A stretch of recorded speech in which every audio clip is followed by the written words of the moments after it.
남북이 모레부터 철도 공동조사에 착수하기로 합의했습니다. 도라산역을 출발한 우리 열차는 개성에서 신의주, 금강산에서 두만강까지 2,600km를 누비게 됩니다.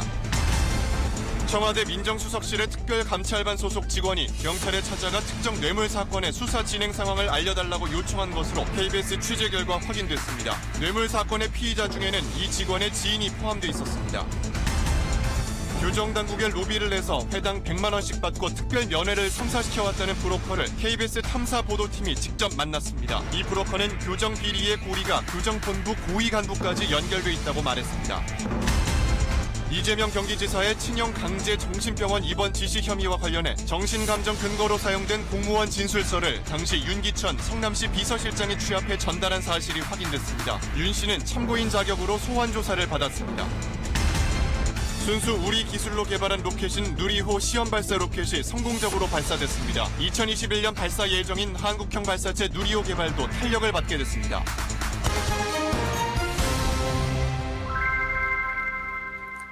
여러분 안녕하십니까? KBS 9시 뉴스입니다. 남북한 철도를 연결하고 북한 철도를 현대화시키기 위한 남북 공동조사 작업이 오는 30일, 즉 내일 모레부터 시작됩니다. 남북한은 18일 동안 북한 신의주와 두만강까지 경의선과 동해선 약 2,600km를 이동하면서 북측 구간에서 현지 공동조사를 하기로 합의했습니다. 첫 소식 유지한 기자입니다. 북한의 동서철길 전 구간을 훑는 남북 공동조사가 모레부터 18일간 진행됩니다.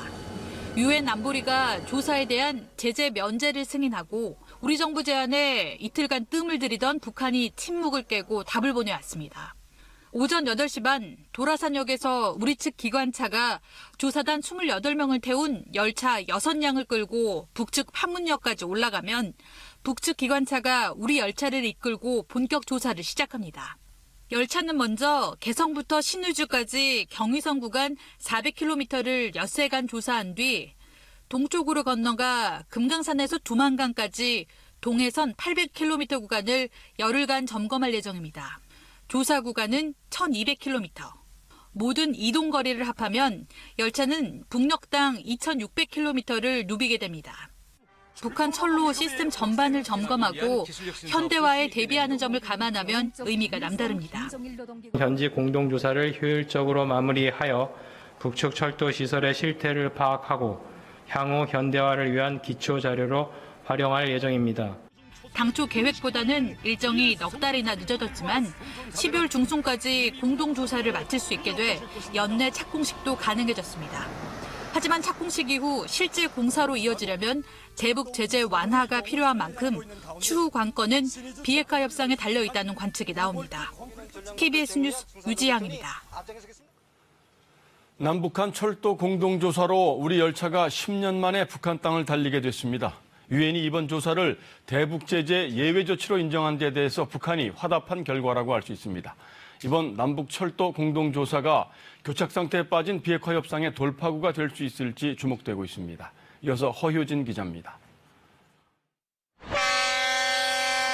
철만은 달리고 싶다는 표지판을 뒤로하고 56년 만에 열차가 군사분계선을 넘습니다.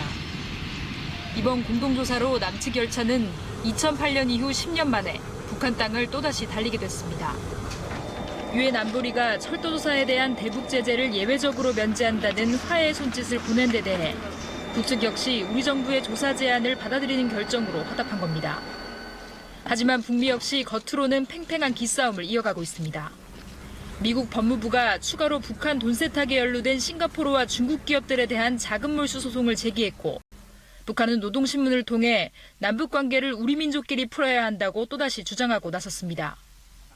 북미 고위급 회담이 기약 없이 미뤄진 상태에서 제재 완화를 요구하는 북한. 이에 맞서 먼저 핵리스트를 공개해야 한다는 미국 사이의 입장차가 여전한 겁니다. 하지만 이번 철도 공동조사 결정은 북미 모두 대화의 끈을 놓지 않겠다는 심증을 드러낸 것으로 풀이됩니다. 남북한, 미국 모두가 대화를 통해서 비핵화를 진전시키고 이제 그러면서 상응 조치를 이끌어내야 된다는 공감대가 지금 만들어져 있다는 걸 의미하는 거예요. 그리고 G20 기간 예정된 한미 정상회담에서 북미 간 교착 국면을 풀 물밑 논의가 이뤄질 것으로 예상됩니다. 전문가들은 이 기회를 놓치면 북핵 문제가 장기 교착 국면에 빠지거나 또다시 위기가 고조될 가능성도 있다고 조심스레 전망하고 있습니다. KBS 뉴스 허유진입니다. 남북한 철도 연결 사업은 이렇게 진전을 보이고 있지만 북미 간 비핵화 협상은 여전히 교착 상태에 빠져 있습니다. G20 정상회의에 참석하고 있는 문재인 대통령은 조만간 트럼프 미국 대통령과 다시 만나서 한반도 비핵화 문제와 관련된 주요 현안들을 집중 논의할 계획입니다. 김기현 기자입니다. 유엔 총회 이후 2달 만에 트럼프 대통령과 만나는 문재인 대통령은 먼저 남북한 철도 공동조사 과정에서 미국의 역할을 평가하고 감사의 뜻을 전할 것으로 알려졌습니다. 북한의 비핵화와 이에 상응하는 조치, 즉 대북 제재 관련 논의가 이루어질 수 있음을 가늠케 하는 대목입니다. 한반도 평화 프로세스를 추진해 나가기 위한 공조 방안과 한미동맹 강화와 관련한 협력 방안 등에 대해 중점적으로 논의할 예정입니다. 특히 한미 정상 간 논의는 북미 정상회담 논의 진척과 김정은 위원장 답방과 관련해 중대한 분기점이 될 것으로 보입니다. 실제 북한은 상응 조치를 전제로 영변 핵시설 폐기와 이후 사찰을 수용하겠다고 했지만 미국 측에서는 사전 검증을 고수하는 등 실무 협상에선 풀리지 않는 문제가 산적해 있기 때문입니다. 문 대통령은 또 유엔 대북제재위원회 의장국인 네덜란드, 내년 안보리 이사국으로 활동할 남아공 정상 등과 양자회담을 통해 비핵화, 평화 외교에 주력할 예정입니다. G20 정상회의를 계기로 올해 마지막 다자 외교에 나선 문 대통령이 좀처럼 실마리를 찾지 못하고 있는 한반도 비핵화와 평화 정착 과정이 함께 진전되는 계기를 마련할 수 있을지 주목됩니다. 한편 청와대는 문 대통령이 오늘 밤 안드레이 바비시 체코 총리와 회담에서 한국의 뛰어난 기술력과 경험을 설명하며 체코에서 추진되는 원전 사업에 우리나라가 참여할 수 있도록 당부할 예정이라고 밝혔습니다. 프라하에서 KBS 뉴스 김기현입니다.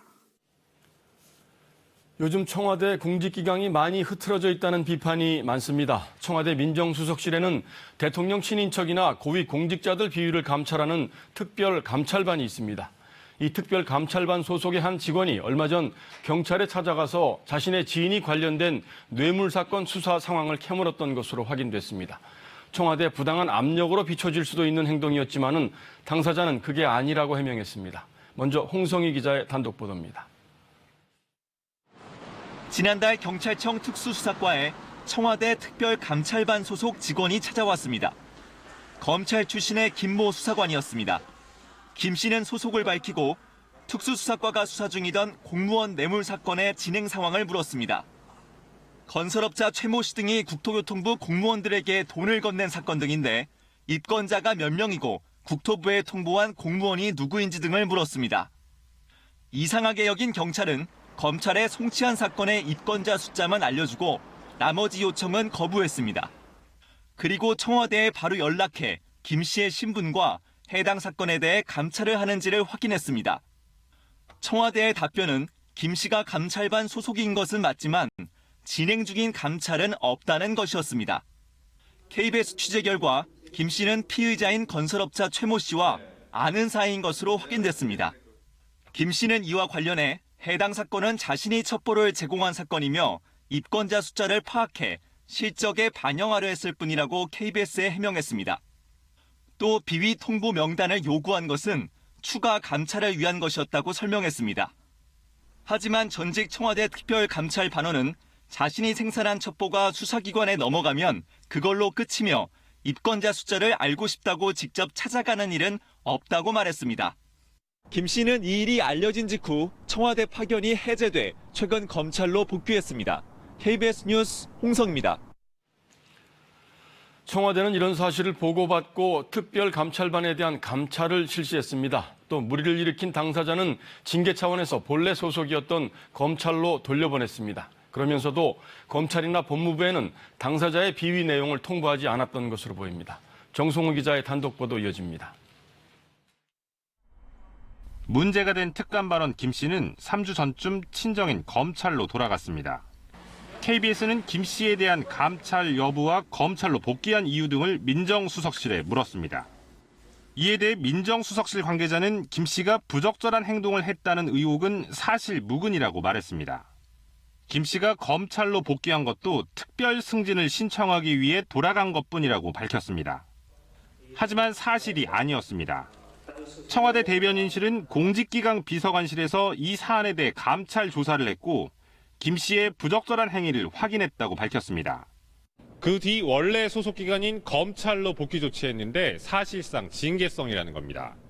하지만 정식 징계 문제는 검찰 소관 사항이라고 설명했습니다.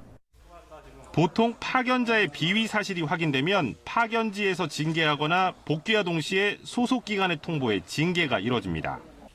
이 경우엔 청와대가 직접 징계를 안 했기 때문에 법무부나 대검찰청에 통보한 뒤 소속 기관에서 절차가 진행돼야 합니다. 그러나 법무부나 대검찰청, 김 씨가 현재 소속돼 있는 서울중앙지검도 그런 사실을 전혀 듣지 못했다고 답했습니다. 청와대는 김 씨의 비위 사실을 통보했는지를 묻는 질문에 아무런 답도 하지 않았습니다. KBS 뉴스 정성호입니다.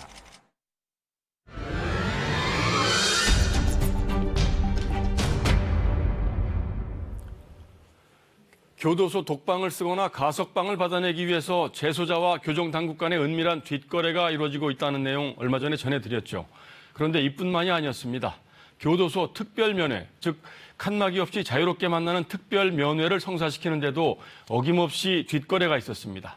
돈 받고 교도소 특별면회를 성사시켰다는 한 브로커의 증언을 먼저 이세중 기자가 전해드립니다. 칸막이를 사이에 두고 10분 동안 진행하는 교도소 일반 접견. 반면 특별면회라 불리는 장소 변경 접견은 소파가 마련된 별도의 장소에서 칸막이 없이 약 30분간 진행됩니다. 이 특별한 면회는 반드시 교도소의 심의를 거쳐야 하는데 일반 수감자들은 엄두를 내지 못하는 게 현실입니다. 실제로 지난해 성사된 특별 면회는 전체 면회의 0.2% 수준에 불과했습니다. 취재진은 직접 특별 면회를 알선했다는 브로커 A씨를 만났습니다. A씨가 특별 면회를 원하는 수감자를 알아오면 또 다른 브로커 B씨가 교정본부 고위 간부에 부탁하는 방식이었다고 말했습니다. 뒷거래 비용은 한 번에 100만 원이었습니다. 주변에 아는 사람이 많으니 좀 경비 좀 쓰시죠라고 제안이 들어온 거야. 맨 처음에 돈백이다 보니 100만 원이 이제 이렇게 정해지다시피 한 거지. 이번엔 특별면회를 부탁한 사람을 만날 차례. 사기죄로 서울구치소에 구속된 동생을 대신해 피해자와의 합의가 필요했던 김모 씨. 동생하고 얘기를 해야지. 알지? 사건 내용을. 걔가 말을 해서 내가 합의를 해버렸잖아. 몇 마디 하면 금방 10분이 금방 가요. 특별면회 성사비 100만 원은 브로커 B씨에게 줬다고 말합니다. 밖에서 돈은 드렸죠. 주차장에 앞에서. 그냥 잘 부탁드린다고만 하고 그렇게 주고 돈만 주고 저는 왔죠. 일주일 됐나? 그리고 연락 왔더라고. 특별면회 총무과 가서 하라고. 취재진이 증거를 댈 수 있냐고 하자 특별면회를 했다는 접견 조회 기록까지 떼와 보여줍니다. 1년 동안 5차례나 돈을 주고 특별면회를 했다는 사람도 있습니다. 구속된 지인의 재판을 돕기 위해서였다는데 서울구치소에서 시작된 특별면회는 안양교도소로 옮긴 뒤에도 계속 가능했다고 말합니다. 현금과 함께 선물도 건넸습니다. 선글라스, 양주, 향수 많이 갖다 드렸지. 그중에서 이제 뭐 예약을 하면은 매달 며칠 날 1시에 거기 가면은 수가 돼 있는 거죠. 로비가 들어가면 정식 신청 절차 없이도 특별 면회가 가능했다는 얘기입니다. 브로커 A씨는 교정본부 고위 간부를 알아 이런 일이 가능했다고 증언했습니다. 자기하고는 뭐 둘도 없는 사이고 교도소 내에서 이런 뭐든지 다 해결을 하는 사람이니 일반인은 몰라도 교정본부 과장이면은 전국 교도소 과장 중에 왕이야. 이제 브로커 B씨를 만날 차례입니다. B씨는 문제의 교정본부 간부와 아는 사이인 것은 맞지만 불법 거래는 없었다고 말합니다. 이러한 사실들이 저쪽 제보자와 저쪽 제보자는 거의 95%가 전부 다 조작이에요. 전체 교육이 없어. 끝으로 의혹을 받고 있는 교정본부 고위 간부를 만났습니다. 모두 거짓이라고 강하게 부인했습니다. 저들은 정말 썰 같은 얘기에 어떤 사람이 사기쳐가지고. 이번 제보는 브로커 A씨와 B씨의 갈등에서 불거져 나온 겁니다. 다만 A씨는 자신의 처벌도 각오하겠다며 검찰에 B씨를 고발했습니다. KBS 뉴스 이세중입니다. 교도소 독방 거래에 가석방, 특별 면회까지 은밀한 뒷거래가 어디까지 가능한 건지 그 끝을 가늠할 수 없을 정도입니다. 앞서 보도해드렸던 교도소 독방 거래 의혹은 수사가 어떻게 진행되고 있을까요? 검찰은 앞서 보도했던 내용 이외에도 추가로 독방 거래가 의심되는 사례들을 더 포착한 것으로 확인됐습니다. 계속해서 이재석 기자입니다. 1,100만 원을 로비 자금으로 쓰면 1인실 독방으로 갈 수 있다는 김상채 변호사. 현재 컨디션에 따라 다 다르겠죠. 독방 1,000만 원, 그러니까 부가세까지 해서 1,100. KBS 보도가 나간 뒤 서울 남부지검은 중단했던 조사를 다시 시작했습니다. 김상채 변호사에게 1,100만 원을 보내고 독방으로 옮긴 이모 씨를 지난주에 불러 조사했습니다. 김 변호사 소환도 머지않아 진행될 것으로 보입니다. 탐사 K 취재 결과 검찰은 지난해 초 내사 과정에서 이 씨 말고도 독방 거래가 의심되는 추가 사례들을 포착한 걸로 확인됐습니다. 사기 혐의로 서울 남부구치소에 구속 수감된 43살 A 씨. 구치소 교정위원을 통해 1,100만 원을 주고 2016년 독방으로 갔다는 증언이 검찰에 포착됐습니다. 횡령 혐의로 구속 수감됐던 53살 B 씨도 변호사에게 1,100만 원을 주고 독방으로 옮겼다는 첩보를 파악했습니다. 지금은 출소한 이들을 찾아가 봤습니다. 한 사람은 찾을 수 없었지만 또 다른 사람은 만날 수 있었습니다. 저희가 취재 관련해서 좀 여쭤볼 게 있어서 좀 왔습니다. B 씨는 홍거실에서 독방으로 옮긴 사실은 맞지만 로비는 없었다고 부인했습니다. 저는 지금도 녹디스크 너무 심해요. 그래서 어저께도 병원 갔다 왔는데 통보 생활이 안 되고 또 제가 한 8번 정도 신청을 했던 상황이에요. KBS 보도 이후 법무부 교정본부는 전국에 있는 수감자들을 상대로 로비 시도를 제안받은 적 있는지 설문조사를 진행하고 있습니다. 또 관련 제보가 있으면 신고해달라고 교도소 내 방송을 통해 수감자들에게 알리고 있습니다. 교정본부는 제도를 개선하겠다고 밝히고 있습니다. 하지만 교도소 안의 비리를 밝히는데 현재 수감된 사람들의 제보에 기댄다는 게 과연 현실적일까요? KBS 뉴스 이재석입니다. 지난 사흘간 파행을 겪었던 국회 예산안 심사는 오늘 어렵게 재개됐습니다. 여야는 또 현재 만 6세 미만 아동에게 월 10만 원씩 지급되는 아동수당을 앞으로는 소득 수준과 관계없이 만 9세 미만의 모든 아동에게 확대 적용하기로 합의했습니다. 조태음 기자입니다. 소득 상위 10%는 제외됐던 월 10만 원의 아동수당이 내년 1월부터는 만 6세 미만 모든 아동에게 지급됩니다. 9월부터는 만 9세 미만으로 지급 대상도 크게 확대됩니다. 내년 10월부터는 아이를 낳으면 250만 원의 출산 장려금도 지급됩니다. 국회 보건복지위는 아동수당과 출산 장려금 확대에만 6,300여억 원을 증액해 예결위에 넘겼습니다. 문제는 예산입니다. 통상 국회가 정부가 제출한 내년도 예산에서 일정액을 증액하려면 다른 사업에서 그만큼을 삭감해야 합니다. 복지예산 외에도 다른 증액 요구가 적지 않아 정부가 제출한 예산을 수조 원 깎아야 하는 상황인데 국회 예산소위 가동 나흘 동안 삭감액은 5천여억 원 뿐입니다. 민주당이 좀 도와줘야 돼요.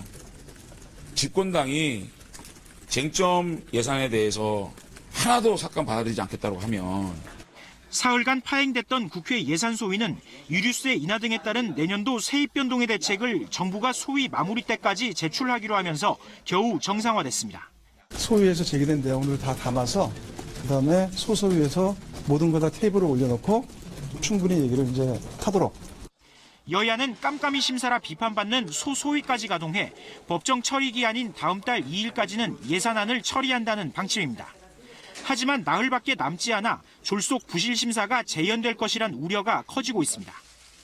한편 문희상 국회의장은 여야 이견으로 처리가 지연돼 온 종합부동산세법 등을 예산 부수법안으로 지정해 본회의에 자동 상정되도록 하는 등 예산안 처리 준비에 들어갔습니다. KBS 뉴스 조태현입니다. 국세청이 부동산을 통해 편법 증여를 받은 것으로 의심되는 미성년자에 대해 세무조사를 하기로 했습니다. 4살 아이가 아파트 2채를 가진 경우도 있었는데요. 또 소득을 빼돌린 것으로 보이는 유명 부동산 강사들도 세무조사 대상에 올랐습니다. 임세음 기자입니다. 지난해 우리나라에서 미성년자에게 증여된 재산이 처음으로 1조 원을 넘어섰습니다. 국세청은 이 과정에서 편법을 써서 축소 신고하거나 아예 증여 사실을 숨긴 것으로 의심되는 사례에 대해 조사에 착수했습니다.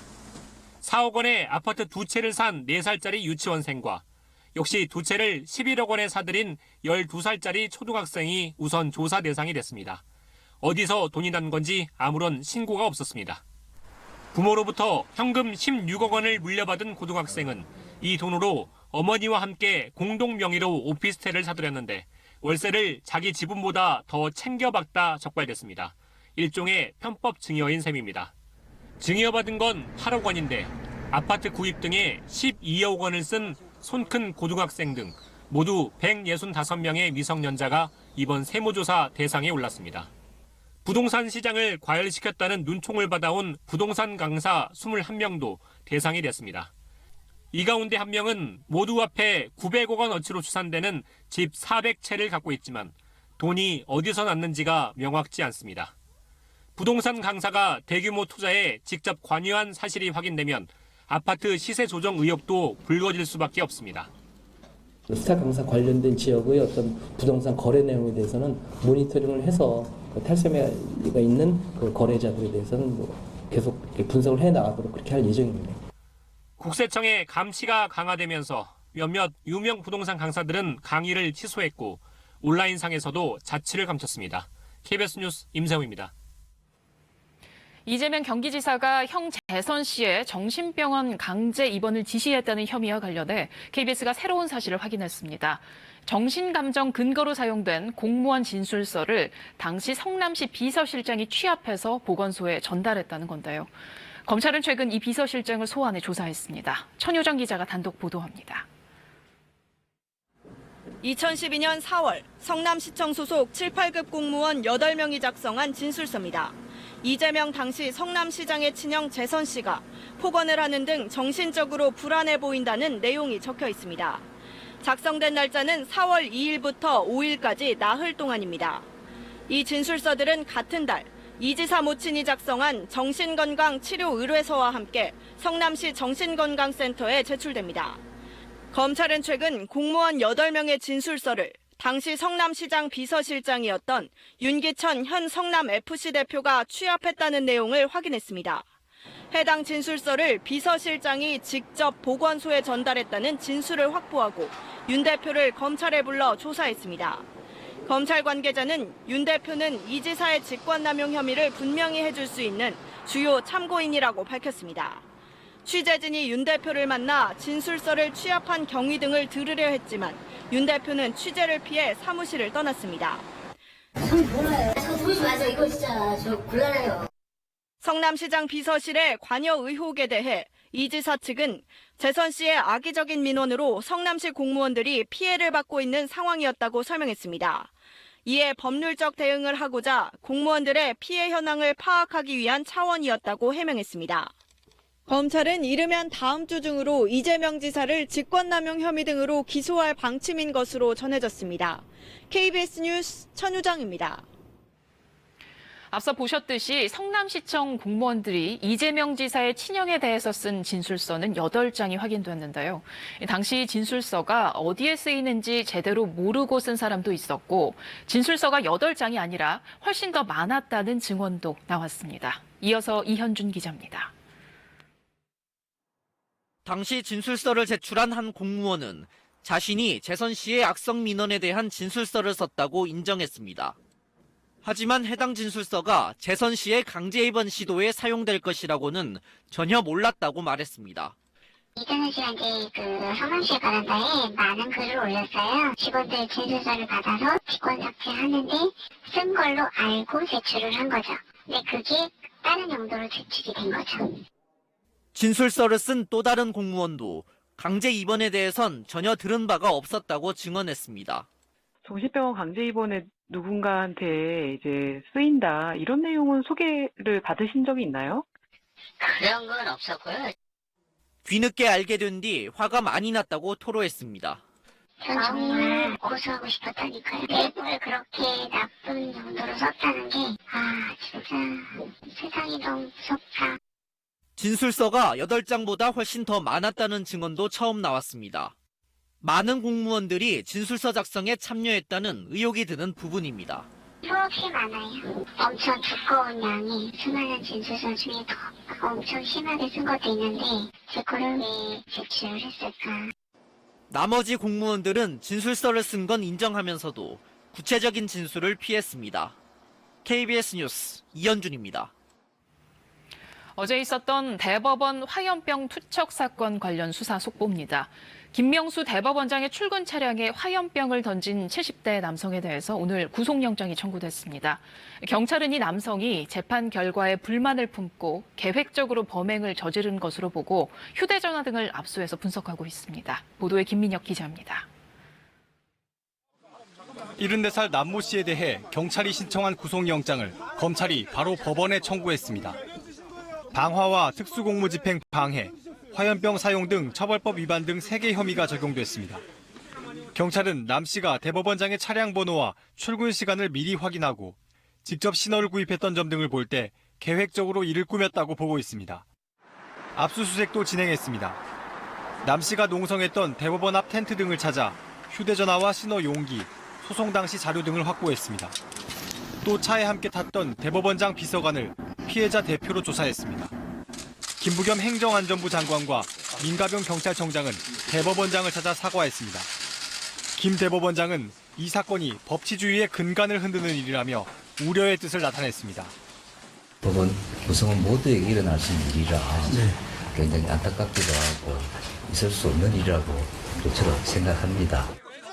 남 씨는 대법원까지 간 자신의 소송이 패소하자 불만을 품었던 것으로 조사됐습니다. 재판 과정에서 남 씨는 아내가 어려운 형편을 비관해 스스로 목숨을 끊었다고 호소한 것으로 전해졌습니다. 2015년 9월 남 씨의 집은 불에 탔습니다. 당시 상황을 주변 이웃들은 기억합니다. 불이 났을 때 불도 처리가 돼서 경매가 넘어갔었는지 안 넘어갔었는지 모르겠어요. 가서 인척을 하러 법원에 갔었고 아마 아주머니 혼자 계시다가 그렇게 되신 것 같더라고요. 당시 현장을 조사한 소방도 남 씨 아내가 스스로 목숨을 끊은 것으로 추정된다는 조사 결과를 내놨습니다. 경찰은 남 씨의 동선을 추적해 공범이 있는지 여부를 집중적으로 조사할 예정입니다. 남 씨에 대한 구속영장 실질심사는 이르면 내일 서울중앙지법에서 열릴 예정입니다. KBS 뉴스 김민혁입니다. 삼성 바이오로직스가 고의로 분식회계를 했다고 금융당국이 결론을 내렸는데 여기에 불복해서 삼바 측이 행정소송을 제기했습니다. 이재용 부회장의 재판을 앞두고 시간을 끌기 위한 것 아니냐는 비판이 나옵니다. 이중근 기자입니다. 금융당국이 고의분식회계 결정을 내린 지 2주 만에 삼성바이오로직스가 결국 행정소송을 제기했습니다. 재무제표 수정과 CEO 해임 권고 등에 대한 집행정지도 함께 신청했습니다. 고의분식회계를 그대로 인정하면 주식 투자자들과의 집단소송에서 불리할 뿐만 아니라 세계 제약시장에서도 어려움을 겪게 돼 소송을 통해 회계 처리의 정당성을 입증하겠다는 겁니다. 하지만 이재용 부회장이 뇌물공여 등의 혐의로 대법원 판결을 앞둔 상황에서 삼성바이오 분식회계와 경영권 승계와의 연관성을 그리기 위한 일종의 시간 끌기용 아니냐는 비판이 나오고 있습니다. 우선 집행정지 신청을 법원이 받아들이면 금융당국이 부풀렸다고 판단한 4조 5천억 원을 장부에서 빼지 않아도 됩니다. 이렇게 되면 승계고리로 지목되고 있는 모회사 삼성물산의 회계에도 당장은 영향이 없습니다. 또 이게 받아들여지지 않아 회계장부는 수정하게 되더라도 행정소송은 시간이 얼마나 걸릴지 장담하기 어려워 이번 사태를 장기전으로 끌고 갈 수 있게 됩니다. 분식회계와 이재용 부회장 승계의 핵심이었던 합병과의 연관성, 합병의 불공정함이 드러나지 않도록 시간을 끌면서 이재용 부회장 재판에 영향을 미치지 않도록 하기 위함으로 보입니다. 삼성바이오에 대한 상장 폐지 실질 심사는 이르면 이번 주 안에 최종 결론을 내릴 기업심사위원회에 회부될 것으로 보입니다. 이렇게 되면 상장 폐지 여부는 이르면 다음 달에 결정나게 됩니다. KBS 뉴스 이중근입니다. 주식 투자 기법 중에 공매도라는 게 있죠. 없는 주식을 일단 빌려서 매도하는 걸 말하는데요. 주식을 빌리지도 않은 상태에서 파는 건 불법인데 골드만삭스가 이 무차입 공매도를 하다가 적발돼 75억 원의 과태료를 물게 됐습니다. 역대 최고 액수입니다. 오규정 기자입니다. 골드만삭스 인터내셔널이 지난 5월 단 이틀 동안 빌리지도 않고 시장에 내다판 주식은 모두 156개 종목 401억 원어치입니다. 특정 종목의 주식을 빌려서 판 뒤 나중에 다시 사들여 빌렸던 주식을 갚는 게 국내에서 허용된 공매도 거래 방법인데 골드만삭스는 주식을 빌리지도 않은 상태에서 매도 주문부터 낸 겁니다. 이 가운데 112억 원어치 245만 주는 매수자에게 제때 넘겨주지도 못했습니다. 증권선물위원회는 골드만삭스의 이런 불법 행위에 대해 과태료 75억여 원을 부과했습니다. 당초 금감원이 건의한 과태료는 10억 원이었는데 대폭 상향 조정된 겁니다. 지금까지 무차입 공매도에 대한 최고 과태료는 6천만 원이었습니다. 증선인은 골드만삭스가 거래 시스템을 제대로 갖추지 않은 과실이 컸고 불법 무차입 공매도가 시장에 미치는 영향이 커 사상 최고 과태료를 부과하게 됐다고 밝혔습니다. 특히 최근 주식시장의 불안한 장세로 공매도에 대한 개인 투자자들의 불만이 커졌고 삼성증권의 배당 오류 사태 이후 증권사에 대한 엄격한 처벌을 요구하는 여론이 확산된 점도 반영된 걸로 보입니다. 우리나라 주식시장의 심리를 떨구고 주식시장을 불황으로 몰고 간 원인 중에 하나가 공매도라고 생각하고 있습니다. 다만 시세 조종이나 미공개 정보 등을 이용한 불공정 거래는 확인되지 않았다고 증선인은 밝혔습니다. 금융위원회는 다음 달 중으로 처벌을 강화하고 개인 투자자의 참여 기회를 늘리는 공매도 제도 개선안을 내놓을 예정입니다. KBS 뉴스 오규정입니다. 순수 우리 기술로 개발하고 있는 우주 발사체 누리호의 시험용 로켓이 오늘 발사에 성공했습니다. 1단 로켓을 러시아에서 들여와 절반의 성공이란 평가를 받았던 5년 전 나로호의 아쉬움을 지우기에 충분했습니다. 나로 우주센터에서 신방실 기자가 보도합니다. 5, 4, 엔진 점화, 발사. 카운트다운이 끝나자 로켓이 시뻘건 불꽃과 함께 발사대를 박차고 오릅니다. 5년 전 나로호가 발사됐던 곳에서 우리가 만든 시험용 발사체가 하늘로 솟구칩니다. 순식간에 음속을 돌파한 로켓은 곧 시야에서 사라집니다. 엔진 정지 확인. 숨죽이며 상황을 지켜보던 사람들 사이에서 박수가 터져 나옵니다. 로켓은 엔진 점화 후 151초 동안 연소해 목표했던 140초를 넘어섰고 5분 만에 최대 고도 209km에 도달했습니다. 연소 시간, 그다음에 최대 도달 고도, 낙하 거리 등을 종합적으로 판단을 했을 때는 저희가 원했던 성능 범위 내에서 안전하게 연소를 수행한 것 같고 성공적으로 수행된 것으로 판단됩니다. 연소를 마친 로켓은 제주 남동쪽 공해상에 추락한 것으로 분석됐습니다. 이번에 쏘아 올린 시험 발사체엔 한국형 로켓의 주력 엔진인 75톤 엔진 한 기가 장착돼 있습니다. 설계부터 제작, 시험 평가까지 저희들이 스스로 개발하고 관련 업체들과 노력을 해서 개발한 것이고 그런 부분에 있어서 엔진뿐만이 아니라 탱크와 발사체 추진기관 등 모든 부분들이 저희가 독자 개발한 그러한 부분이기 때문에 중간 평가로 볼 수 있는 시험 발사에 성공하면서 75톤 엔진 4기를 묶어 만든 3단형 로켓 누리호 개발도 순항할 수 있는 기반이 마련됐습니다. 독자 개발한 로켓이 오늘 첫 시험대를 무사히 통과하면서 우리나라도 우주 주권국이 될 날이 머지 않아 보입니다. 나로 우주센터에서 KBS 뉴스 신방실입니다.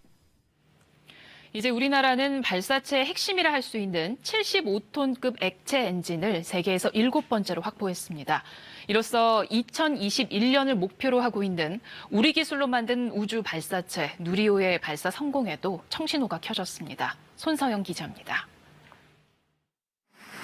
이번 시험 발사의 핵심은 75톤급 액체 엔진에 대한 성능 검증이었습니다. 엔진이 정상적으로 연소하고 추진력을 발휘해야 발사체를 우주로 보낼 수 있기 때문입니다. 이번 성공으로 가장 큰 난관이었던 연소 불안정 문제가 해결됐습니다. 적어도 엔진에 관한 하는 기술적인 위험 요소가 이제 사라졌다 이렇게 보고요. 전체 개발 과정의 한 80% 이상은 기술적으로 우리가 완벽하게 확보했다라고 말씀을 드릴 수가 있고요. 연구진은 75톤 엔진을 개발하기까지 적지 않은 시행착오를 겪어야 했습니다. 다른 나라들이 발사체 기술의 핵심인 엔진 기술 이전을 꺼렸기 때문입니다. 그동안 인공위성을 자체 기술로 개발해도 외국 발사체에 실어 해외에서 쏘아 올려야 했던 것도 이런 이유였습니다. 75톤급 이상의 액체 엔진의 경우 대략 한 6개국 정도가 있는 걸로 생각이 되고요. 7번째 성능 검증된 엔진을 가지는 나라가 될 걸로 생각하고 있습니다. 이번 성공으로 2021년 발사 예정인 한국형 발사체 누리호 개발도 탄력을 받게 됐습니다. 하지만 최종 성공까지는 아직 해결해야 할 과제도 남아 있습니다. 이번에 성공한 75톤급 엔진 4기를 묶어 300톤급 1단 엔진을 만들고 나머지 2단과 3단을 조립하는 과정을 거쳐야 합니다. 우리나라는 2021년 누리호 본발사 성공을 바탕으로 2040년까지 21개의 위성을 추가 발사하고 로켓 재사용 기술 등을 확보해 세계 발사 서비스 시장에 진출할 계획입니다. KBS 뉴스 손서영입니다. 직장인 10명 가운데 7명은 최근 1년 동안 상사의 폭언이나 폭행, 동료들의 따돌림 같은 직장 내 괴롭힘을 당한 적이 있었다고 합니다. 상사의 갑질 유형을 보면 휴가를 마음대로 못 쓰게 한다든지 또는 무시하거나 비아냥대는 경우가 많았고 업무 시간이 아닌데도 업무를 지시하는 상사도 적지 않았습니다. 이런 상황에 닥치면 대개 자괴감이나 분노를 느끼게 되는데 한 대학병원 조사 결과 직장인 3명 가운데 1명은 이런 감정을 숨긴 채 업무를 본다고 응답했습니다. 이렇게 감정을 은폐하면 마음이 병들 뿐만 아니라 몸도 영향을 받습니다. 실제 연구 결과 감정을 은폐하면 근육과 관절에도 이상 증세가 생기는 것으로 나타났습니다. 박광식 의학 전문 기자입니다. 8년차 직장인입니다. 회의가 있는 날이면 뒷목이 결리고 어깨까지 아픕니다. 상사에게 불합리한 점을 얘기하고 싶지만 부담이 큽니다. 자기한테 불복한다는 뜻으로 생각하는 사람들이 계세요. 제가 하고 싶은 얘기를 솔직하게 못하고 그런 괴리에 안에서 스트레스 오는 경우도 많고요. 19년째 민원인을 상대하는 이 사회복지사는 지난해 허리디스크 증상이 재발했습니다. 치솟는 감정을 억누를 때마다 통증이 더 심하다고 합니다. 바짝바짝 화내시는 분들 있거든요. 정말 숨어독할 때 있어요. 짜증이 나다고 하는 게 정말 맞는 말인 것 같고요. 한 대학병원 조사 결과 감정을 숨기고 일하는 직장인 남성의 50%, 여성의 57%가 근육과 관절 등의 이상 증세를 나타냈습니다. 감정을 털어놓는 직장인보다 10%포인트 이상 높은 비율입니다.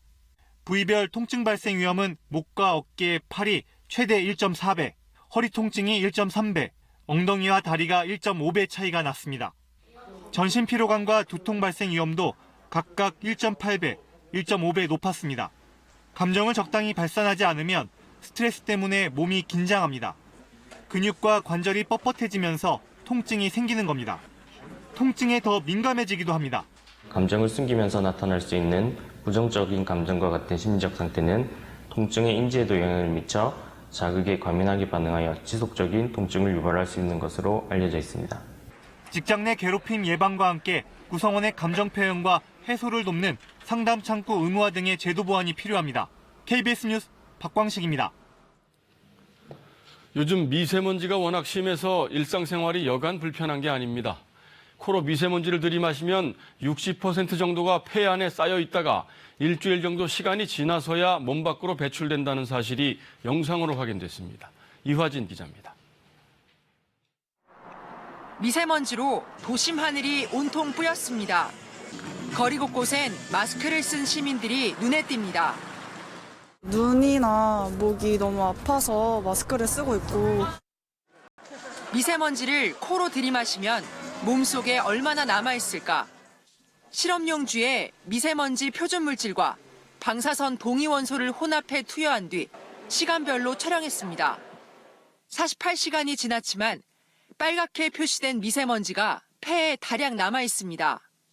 미세먼지가 간과 신장 등 다른 장기로 옮겨간 뒤 몸 밖으로 빠져나오는데 일주일 넘게 걸렸습니다. 기도를 통해서 들어온 초미세먼지 물질은 폐에 약 이틀 동안 60% 정도가 남아 있었고요. 그다음에 일주일이 지나도 몸 밖으로 배출되는 것이 굉장히 늦은 그런 연구 결과를 확보하였습니다. 몸속의 미세먼지 분포 상태와 이동 경로를 체계적으로 확인할 수 있는 기술이 개발된 건 이번이 처음입니다. 방사성 동위원소와 핵의학 영상 장비를 활용해서 미세먼지가 체내에 유입됐을 때 그것을 영상화, 그러니까 실제로 사람이 볼 수 있는 형태로 데이터화하는 것이 처음이라는 의미가 되겠습니다. 연구진은 이 같은 영상화 기술이 미세먼지 관련 질환의 발병 원인을 규명하는 데 도움이 될 것으로 보고 있습니다. KBS 뉴스 이화진입니다. 서울을 동서로 관통하는 지하철 9호선의 3단계 구간이 오는 토요일에 연장 개통됩니다. 그동안 혼잡도가 극심해서 최악의 지옥철이라는 오명을 쓰고 있던 지하철 9호선이 좀 쾌적하게 달라질 수 있을까요? 강푸른 기자가 전해드립니다.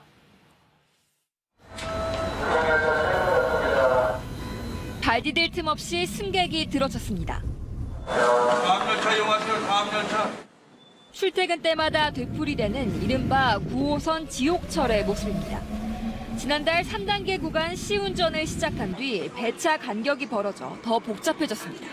이렇게 타면 솔직히 도착할 때까지 진이 다 빠지잖아요. 환경을 생각하면 좀 그렇게 하더라도 증편을 하는 게 맞지 않나. 이번에 개통하는 9호선 3단계는 서울 송파와 강동 지역을 지나는 9.2km 구간입니다. 8개 역 중 3곳은 급행 열차가 서는 역입니다. 실제 개통하면 얼마나 더 혼잡해질까? 서울시는 2단계를 개통했을 때처럼 승객이 15% 늘고 혼잡도도 올라갈 것으로 예상합니다. 6량 열차를 더 늘린다고는 하지만 그래도 역부족입니다. 서울시는 내년 말까지 9호선 열차 전부를 6량으로 바꾸고 열차 3대를 더 투입할 계획입니다. 그렇게 하더라도 급행열차 배차 간격은 최대 11분에서 최대 9분으로 줄어들 뿐입니다.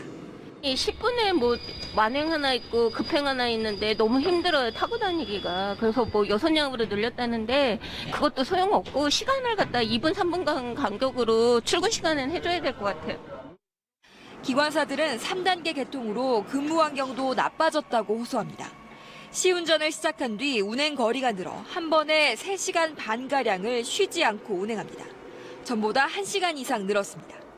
사람이 이렇게 승객이 많은 상태에서 3시간 반을 운행한다는 것은 일단 안전도 문제가 생기고 그리고 기관사 솔직히 집중력도 많이 흐트러지거든요. 서울교통공사가 지경하는 2, 3단계와 달리 다단계 구조인 1단계의 운영체계를 바꿔야 한다는 주장이 나옵니다. 개화에서 신노년까지 1단계는 시행사와 운영사, 유지 보수사, 청소와 검사 등 재하청 업체까지 다단계 운영 구조입니다. 노조와 시민단체는 운영사와 계약을 해지하고 시행사가 지경하면 매년 배당금 등으로 나가는 120억 원을 절감할 수 있다고 주장합니다. 그 예산을 시설 개보수와 근무 여건 개선에 사용하면 9호선 전체의 안전과 쾌적함을 높일 수 있다는 겁니다. 현재 시행사와 운영사가 재계약을 놓고 협상 중인데 서울시는 둘 사이의 계약이라며 선을 긋고 있습니다. 3단계 개통과 맞물려 1단계 운영구조 협상의 결과에도 9호선의 변화가 달렸습니다. KBS 뉴스 강푸른입니다. 창의적인 아이디어로 작은 규모에도 높은 매출을 올리는 농업인들이 강소농이라 불리며 농업의 미래로 주목받고 있습니다. 이들의 경쟁력은 무엇일까요? 홍진아 기자가 보도합니다. 작은 온실, 붉은 조명 아래 새싹 인삼이 싹을 틔웠습니다. 햇볕을 대신한 LED 조명과 온습도 자동 조절기로 사시사철 봄 기온을 유지합니다. IT 업체에서 일하다 3년 전 농사에 뛰어든 김명덕 씨. 첨단 농법을 도입하고 SNS로 판로 개척에도 나섰습니다. 소비자랑 직접적으로 연결되고 소통하면서 판매를 하게 되니까 그 부가가치가 훨씬 더 높아지더라고요. 첫 해 1,000만 원에 불과하던 매출은 9천만 원으로 껑충 뛰었습니다. 165제곱미터의 작은 땅에서 읽어낸 성과입니다. 소규모 농장의 경우 시설 투자비가 덜 들고 인건비 부담이 적다는 게 장점. 비트 농사를 짓는 이훈한 씨도 포장과 캐릭터 개발에 공을 들여 귀농 4년 만에 연 5천만 원의 수익을 냈습니다. 딸이 그랬는데 제 이미지하고 비슷하더라고요. 그래서 이거로 캐릭터로 가야 되겠다. 규모는 작지만 남다른 아이디어로 높은 소득을 올리는 이른바 강소농은 전국에 7만 8천 명. 정부 보조금 없이도 이들의 평균 소득은 4,600만 원을 넘어 농가 전체 소득보다 월등히 높습니다. 국내 농가 소득 중 순수하게 농사로 버는 돈은 1년 평균 1,005만 원에 불과해 생산성을 높이는 일이 시급한 과제입니다.